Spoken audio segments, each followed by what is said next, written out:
आशा करता हूं आप सब बहुत अच्छे होंगे। मेरा नाम है सिद्धांत अग्निहोत्री। स्टडी ग्लोस पे आपका बहुत बहुत स्वागत है। देखिए, चाइना ने पूरी तैयारी कर ली है भारत को नुकसान पहुंचाने की, भारत के एग्रीकल्चर सेक्टर को नुकसान पहुंचाने की, क्योंकि ऑटोमोबाइल सेक्टर को तो वो नुकसान पहुंचा ही चुका है। रेयर अर्थ एलिमेंट के बैन से ऑटोमोबाइल सेक्टर तो मुश्किल में है ही है, अब भारत का कृषि क्षेत्र भी दिक्कत में है। चलिए देखते हैं ऐसा क्यों। हम सबको पता है कि चाइना फर्टिलाइजर्स की बात करें तो लीडिंग सप्लायर है, ठीक है ना। स्पेशल फर्टिलाइजर जो हैं, जो कीटनाशक होते हैं ताकि जो कृषि है या जो भी फसल उग रही है उसमें कीड़े ना लगे, उसमें चाइना लीड करता है। लगभग हर जरूरत की चीजों में चाइना लीड कर रहा है। डेन जियाओपिंग ने 1980s में पहले ही देख लिया था कि क्या क्या क्या चीजें होंगी जो जरूरत में आएंगी। तो अब उसकी वजह से भारत में शिपमेंट्स आ नहीं रहे। पिछले 2 महीनों से भारत में शिपमेंट्स बंद हैं। और ये कोई ऑफिशियल बैन नहीं है, जैसे रेयर अर्थ एलिमेंट का तो ऑफिशियल बैन है। क्यों?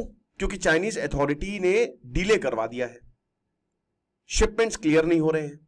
ये खाली बहाना है कि लोगों को माल बेचना नहीं है, तो क्या करें? तो इंस्पेक्शन लगवा दो, अरे ये तुम्हारा ये कुछ शिप बड़ा है, इस तरीके से, मतलब बहुत तरीके होते हैं। तो नॉन क्लियरेंस। अब नुकसान किसको होता है? जो खरीदेगा। तो भारत जो है यही फर्टिलाइजर चाइना से खरीदता है, तो भारत को नुकसान है।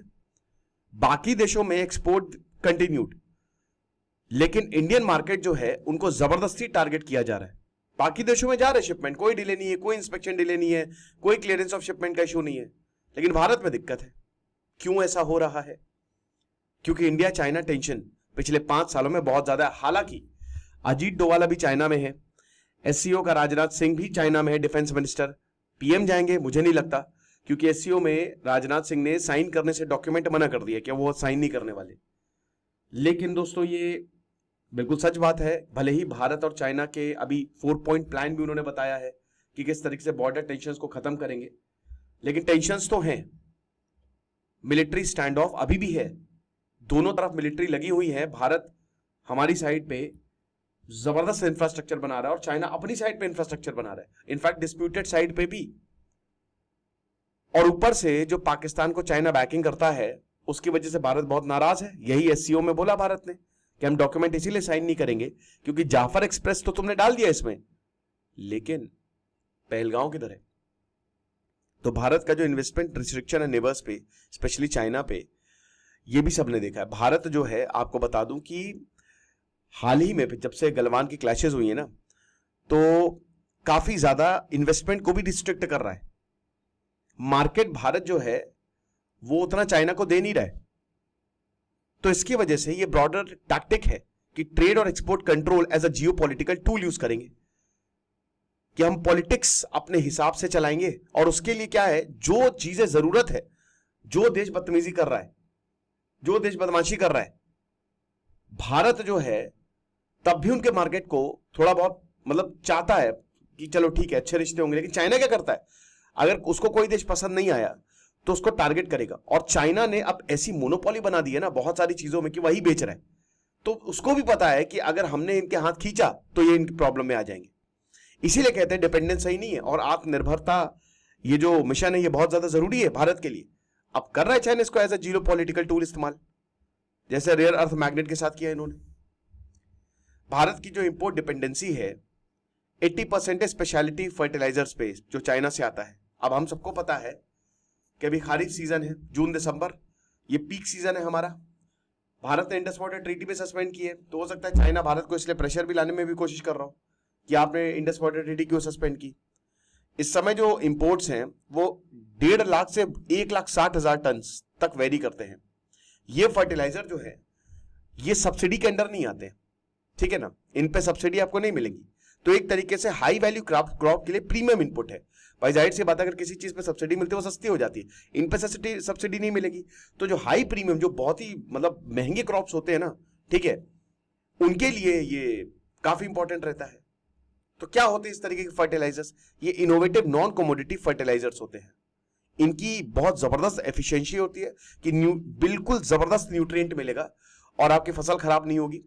टारगेटेड एप्लीकेशन मेथड्स होते हैं कि जहां पे टारगेट करेंगे वो खत्म हो जाएंगे, मतलब फसल बर्बाद नहीं होगी, ये एकदम गारंटी के साथ आते हैं ये, ठीक है ना। और उसके बाद सॉइल की हेल्थ बहुत बढ़िया और एनवायरमेंटल बेनिफिट्स भी होते हैं। ये चीज है। अब इसमें वाटर सोल्यूबल फर्टिलाइजर्स होता है, लिक्विड फर्टिलाइजर्स होते हैं, सीआरएफ मतलब कंट्रोल्ड या स्लो रिलीज फर्टिलाइजर्स होते हैं, माइक्रो न्यूट्रिएंट या फोर्टिफाइड फर्टिलाइजर्स होते हैं, नैनो कस्टमाइज फर्टिलाइजर्स होते हैं, ऑर्गेनिक फर्टिलाइजर्स होते हैं, बायोस्टिमुलेंट्स होते हैं, कीटनाशक सॉरी पेस्टिसाइड्स होता है, आई एम रियली सॉरी, खाद फर्टिलाइजर्स।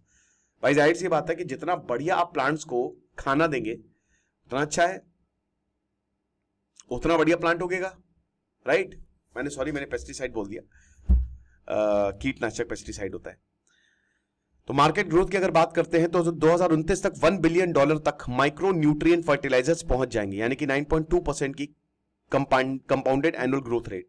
बायोस्टिमुलेंट्स की बात करें तो $734 मिलियन 2029 तक, 15.6%।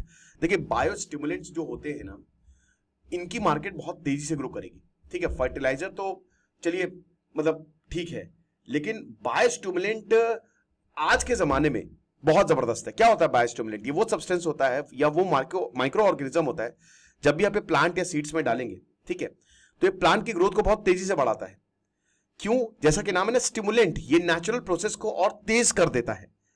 अब आप फर्क नहीं पड़ता कि क्या न्यूट्रिएंट कंटेंट है, क्या प्लांट क्या न्यूट्रिएंट ले रहा है, लेकिन ये डायरेक्टली न्यूट्रिएंट नहीं देगा, लेकिन ये क्या करेगा कि प्लांट्स की एबिलिटी को इंप्रूव कर देगा। आप इसको ऐसे समझ सकते हो, जैसे मान लीजिए कि आप खाना खा रहे हो, ठीक है, अब क्या खाना खा रहे हो फर्क नहीं पड़ता, रेस में आपको कल जाना है, लेकिन एट अ टाइम हम कुछ आपको ऐसा दे दें कि आप रेस में बहुत तेजी से दौड़ने लगो, ठीक है, तो अब ये कैसे हो जाएगा?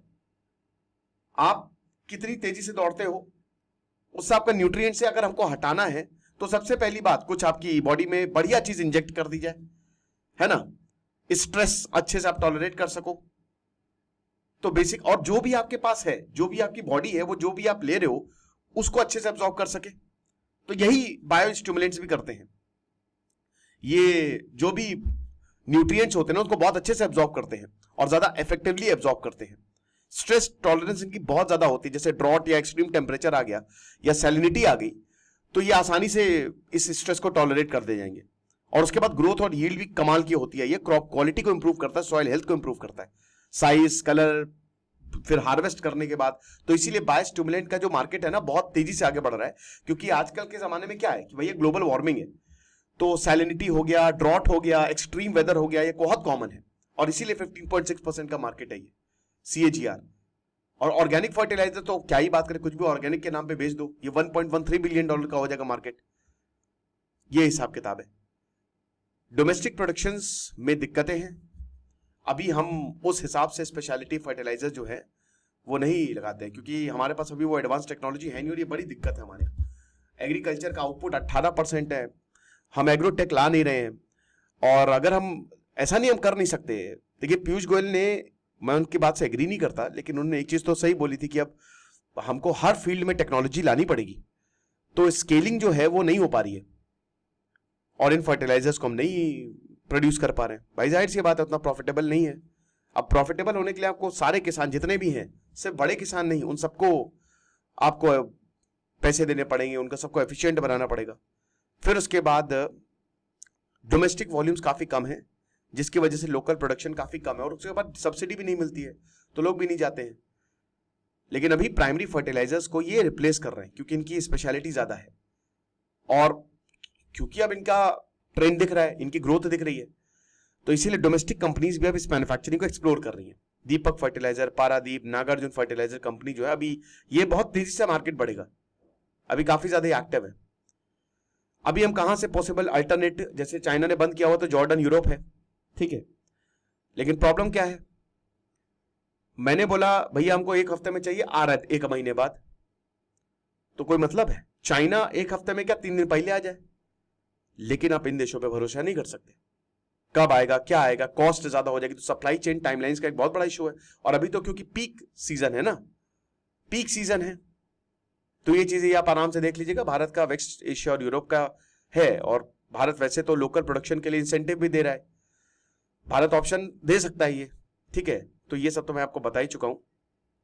कंक्लूजन यही है कि कहीं ना कहीं इस पे भी, जो भी हम चाइना पे डिपेंडेंस है, हमको एक लिस्ट बनानी पड़ेगी, और उसके लिए फिर सरकार को स्कीम्स निकालनी पड़ेगी, क्योंकि कहीं ना कहीं ये जो फर्टिलाइजर है ना, चाइना एक्सपोर्ट जो ये कर रहा है, इसको फ्रीज करके रखा हुआ है, तो ये दिक्कत हो जाएगी हमारे एग्रीकल्चर